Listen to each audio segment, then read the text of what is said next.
Did you ever wonder how the unspoken language of your hands and fingers can reveal hidden secrets about human interactions and relationships? In this video, we'll dive deep into the intriguing world of hand and figure body language. From the significance of touch in social dynamics to the subtle cues of dominance and territorial behavior, we'll explore a spectrum of captivating topics. By the end of this video, you'll gain a profound understanding of how the smallest gestures can speak volumes in human communication. So stick around to unravel the mysteries of body language through the lens of hands and fingers.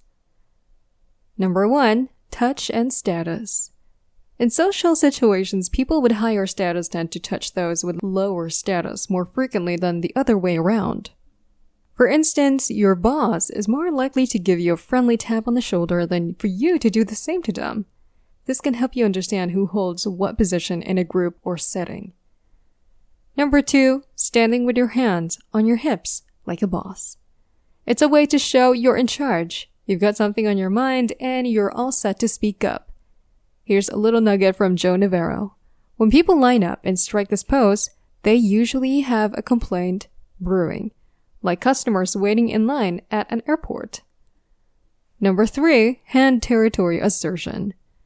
When someone uses a lot of space on a table or desk with their hands, it's called hand territory assertion.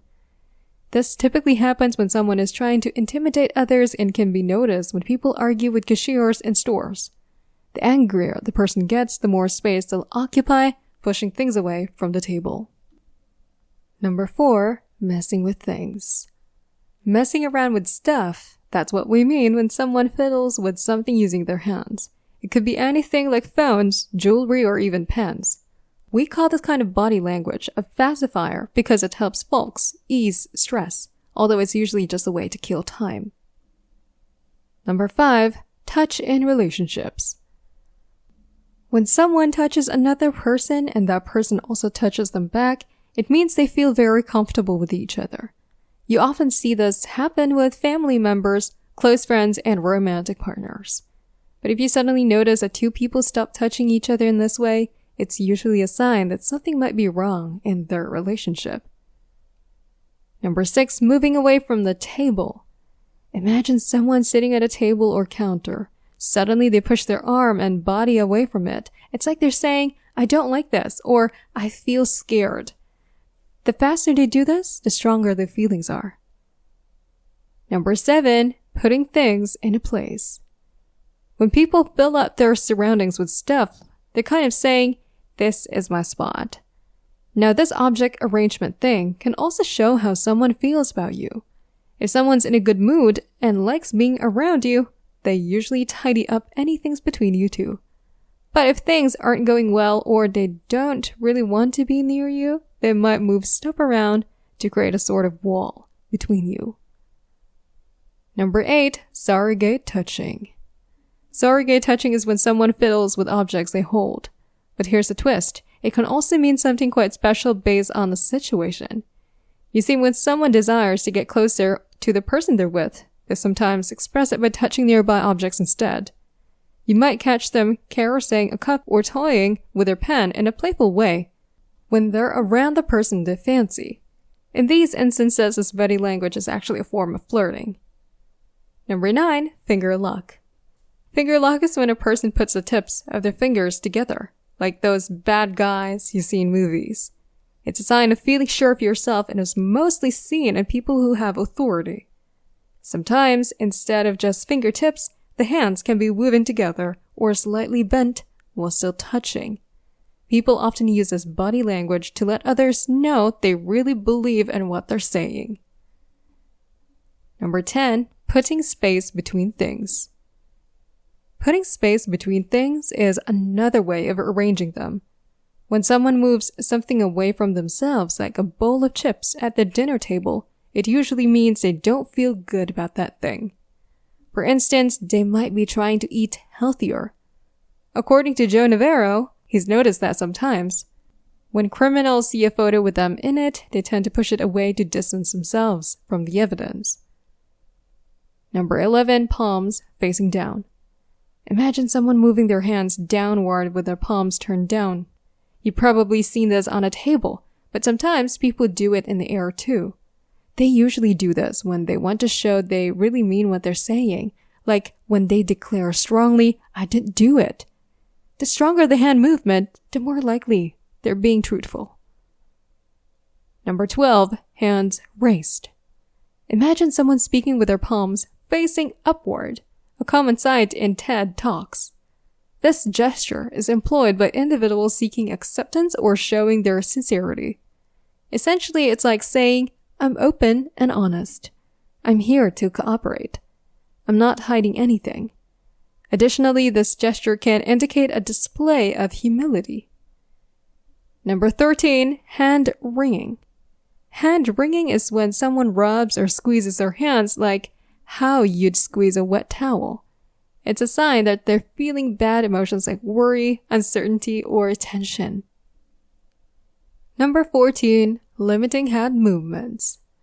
Researchers have discovered that when folks tell lies, they tend to use their hands and arms less.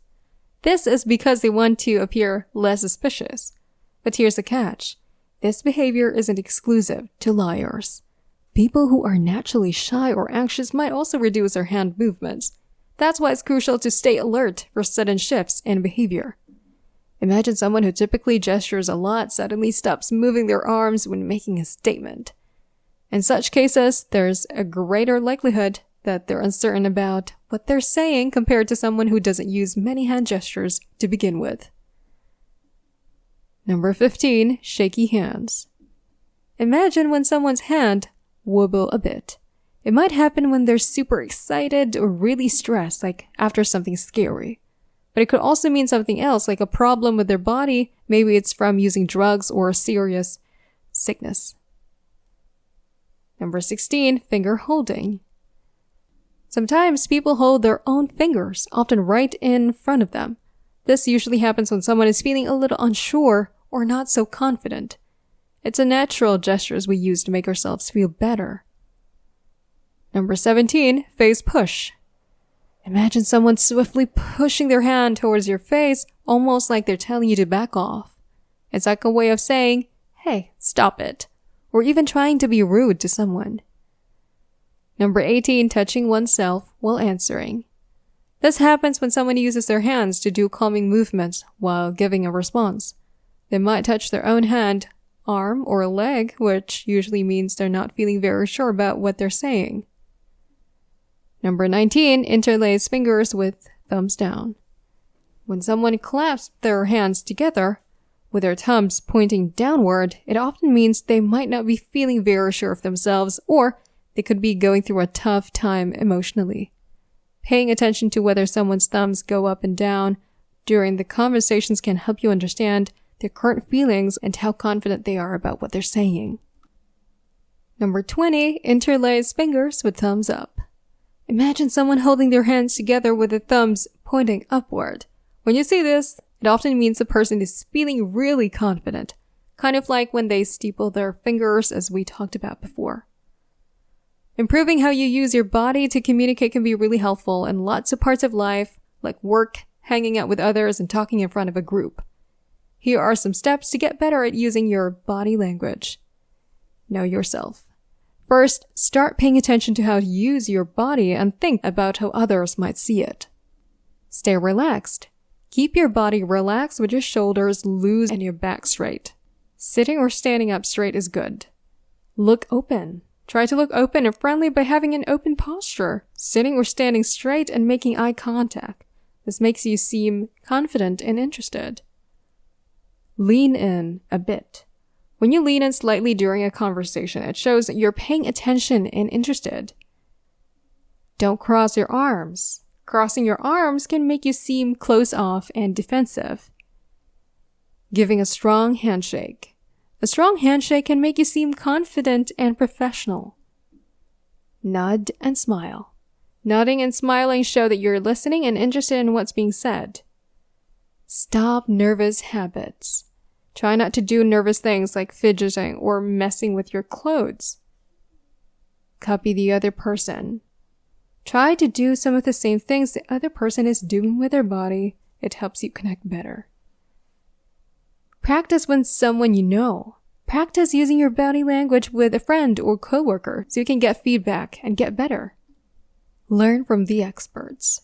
Watch people who are really good at speaking and see how they use their bodies to communicate effectively. Watch yourself. Record yourself talking or giving a presentation and then watch it to see what you can do better. Remember, body language is just one part of how we communicate. It works best when combined with talking to get your message across. And that's a wrap on our exploration of fascinating hand gestures and body language.